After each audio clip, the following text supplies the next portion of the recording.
You may have heard me speak of market perception, referring to what the marketplace thinks about your property. Is it viewed through a positive or a negative lens? Collectively, market perception shapes and creates a predetermined mindset amongst your potential buyers.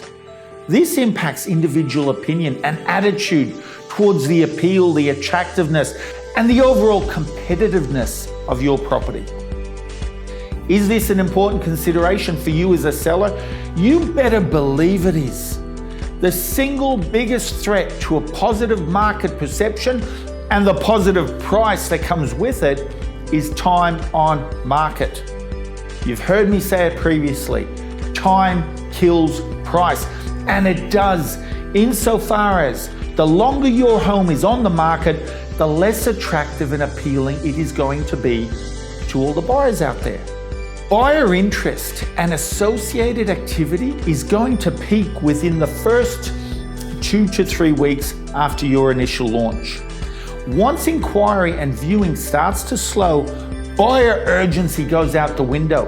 The psychology underpinning this reaction is relatively straightforward. As a fresh new listing to the market, essentially weeks 1 to 3, buyers are looking at your property with an open mind, hopeful that this might be the one they've been searching for.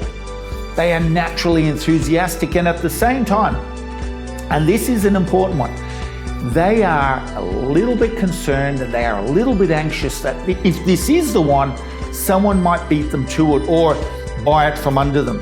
As such, they are focused on what makes this property right for them. They are focused on the positives with a view to hopefully making this property their own. This is the ideal time to sell your property. So what happens after week 6, 8, or even 12? The buyer market, even if those buyers are new to the market, will quickly figure out this property has been on the market for a long time. Their mentality automatically changes. Their senses dull. Excitement is non-existent. Basically, the shine goes off the listing. Why? Human psychology. If no one else wants this property, neither do I. If it was a good property, it would have sold by now. Somebody would have bought it. Their focus shifts to what is wrong with this one. And once their focus is channeled to the negatives, that is exactly what they are going to see.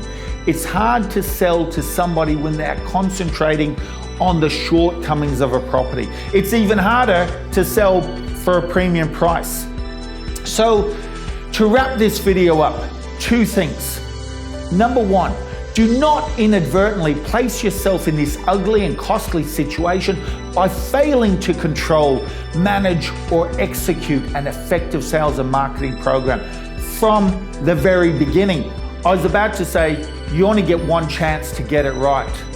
But fortunately for you, if ever you do find yourself in this predicament, there are viable and effective ways to relaunch and re-energize your selling efforts so that you don't end up underselling.